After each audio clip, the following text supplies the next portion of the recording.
Hey guys, just taking some time out in nature. The Saguaro Park helps to be balanced and calm the mind. But I also been thinking of making videos and speaking more about what's been on my mind. I've been a little bit upset lately, a bit irked about just situations changing and growing. The falsehood of this world. You know, we live in really false environments. It's like a fish living in dirty water. You can try to heal the fish and give it good food, but when the water is sick and it lives in a sick environment, it's hard for the fish to live its full life, you know, when it's contained in a small bowl. And I think all of us are struggling on some level with living in a world that's not really suited for our highest good, even if we might think it is. And we have power to overcome this. We all have to work through it. I know it's not easy. One thing that's been on my mind and upsetting me lately is just the fact that there's so many false substances in our world, whether it's, you know, the processed food, but largely the medications we have in our world, the substances that doctors prescribe, things that seem to lull our consciousness, manipulate our mood, you know, toy with our very soul for an attempt to make life a little bit easier, because we have traumatic experiences in this life. It is very brutal, more than any of us really want to accept at times. And of course it can be a balance of good and bad, but when it comes to medication, I feel that, yeah, I want to pray for the people that are on medication. Sometimes they may need it, but at other times, you know, I don't know if it's really doing people the greatest of good.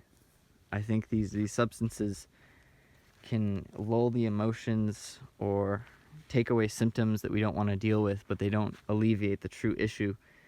And you know, stepping away from it can be difficult, because there can be withdrawal if we have addictions and we've been prescribed substances. It can be difficult, and it can seem much more difficult than just staying on the substance, because you have to pass through certain thresholds of emotional difficulty. Although I feel that it is worth it, and it comes from a will to live and live our best lives to overcome these, because we're not deficient of Xanax or Abilify or anything. Our bodies aren't, and it might be necessary at times if we are really in rough situations, but I feel that truthfully the best thing we can do is work towards living in tandem with what is natural for us, what we have evolved in the foods, the environment, to return to something that is real. And it's not always easy when we live and we grow in a false world. But I have a lot of hope.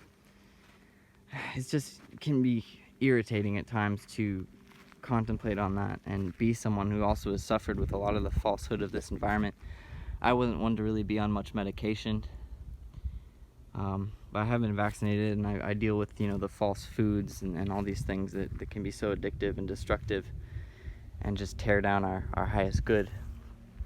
And seeing people who are on medication, who are really struggling, be kind of changed by these substances, where their moods are more sporadic or oddly timely. You know, I know people who by 4 o'clock in the afternoon, then they're in a grumpy mood most days, and then at other days they're you know, ecstatic, and it just doesn't feel as real as it should. So I think we should all pray for individuals who are dealing with issues, whether it's substances or just emotional. I think it does take facing it, but that's not always for the faint of heart, because we have a lot of things to work through, and quitting these substances can really bring up the reality of our feelings, and that can go into, you know, suicidal thoughts, which can come up on medication. But at other times, I think when we're quitting them and facing that, if we have a strong enough will to live, if we can recognize our purpose, we can come out of that suffering to a much brighter future, a promised land. And I believe in that, and I want to promote that idea and share that with you, that if anything you can do towards a more holistic life, do that. But we all have to deal with where we're at. You know, it's not perfect, because we're all in some aspect of this time is what am I saying? I mean, we're all in this time period, and there's something kind of nutty about it. on a almost microscopic level. There's a lot of bad juju that isn't good for us that we can hopefully transmute, but we do have to process it. And yeah, I had other stuff to talk about, but I just hope that if you're listening here, you're motivated to grow out of the things that were handed to us that aren't really for our highest good. I was raised without like proper knowledge of nutrition. I think we all were to some degree because we were mistaught. And yeah, I'm gonna step away from the people here, just be by myself. But yeah, there's hope. We're at a strange precipice at our time, and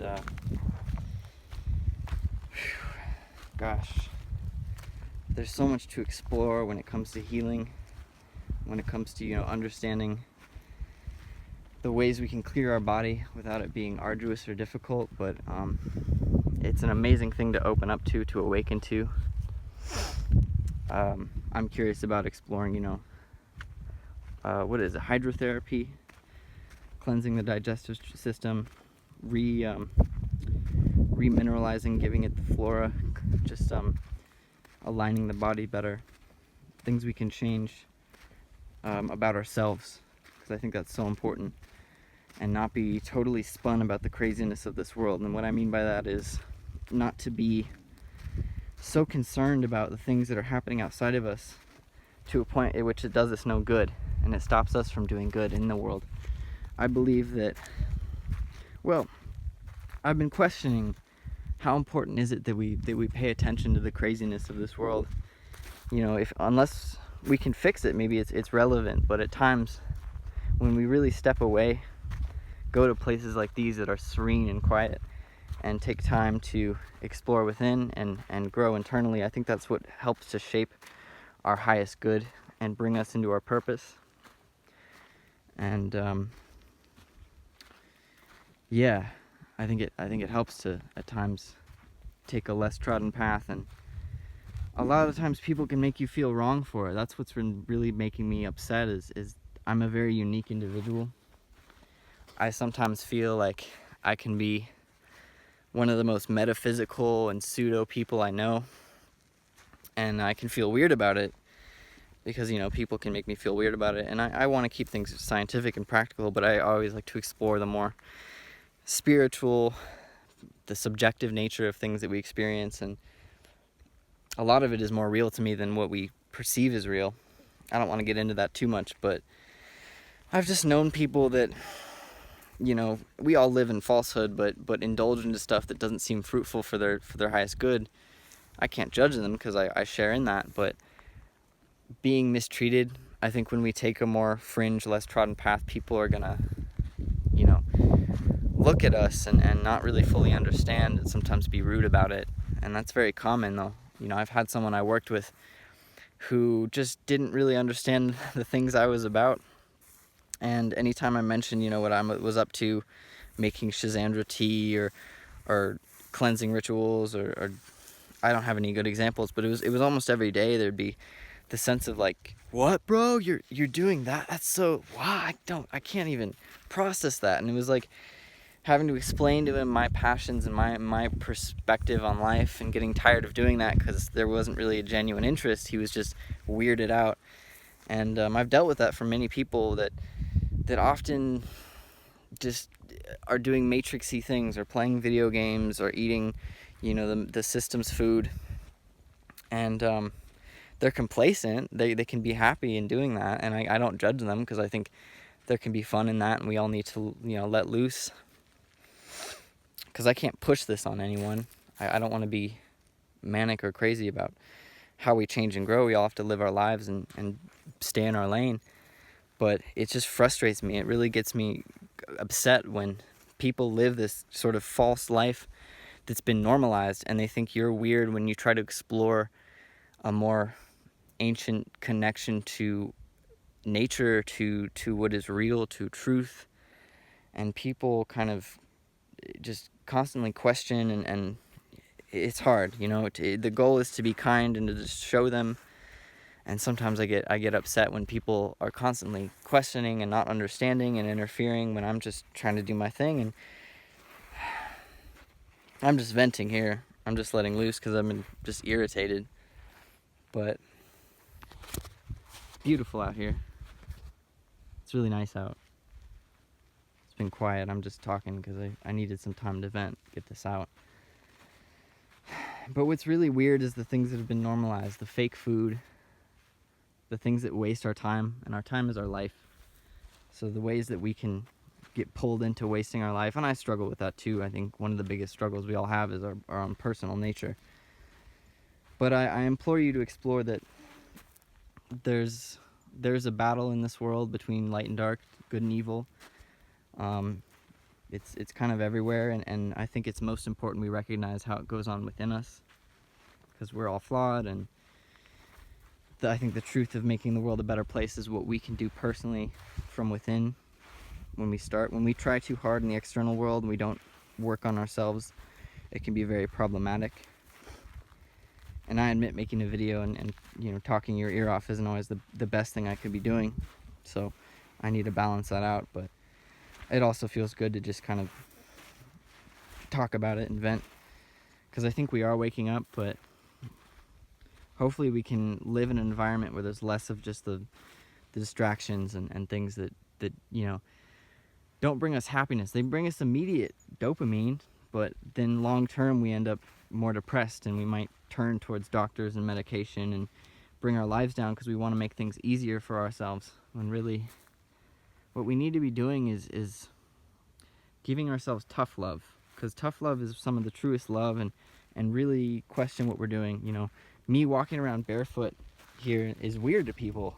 Like, I've already gotten comments, and to me it's the most natural thing, is to connect with what's real, to connect with nature. These rubber soles are what's truly weird on shoes.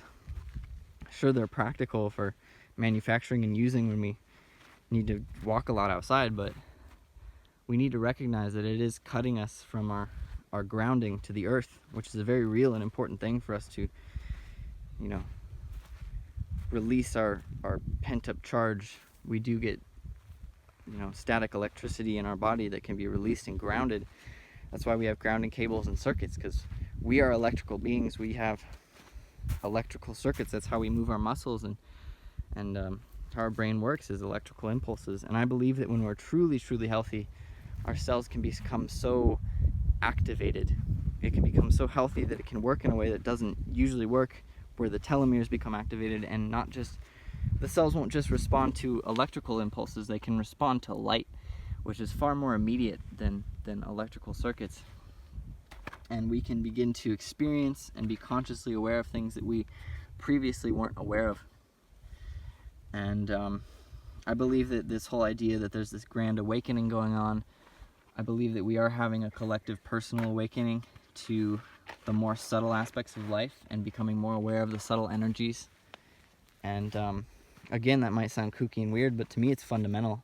Everything is made of energy and vibration and waves. It's the fundamental makeup of the universe, and there are those that are good for the body, the mind, the spirit, the soul. There are those that are not. And these environments, these cities we live in, are often made of a lot of things that drain us. And we're here to counteract that, to alchemically transmute negative energy into positive energy, and build a better environment for our children and for ourselves. So I have incredible amount of hope and joy when I think about the way things are changing and the way we're awakening. And some fear can sometimes creep in, because it's a very crazy world what we're seeing happening, and I can't tell the future. I don't know what's going to come of it, but I wish you the very best. I wish you the very, very best on your path. Godspeed. And what more do I have to say? See you next time. Love you.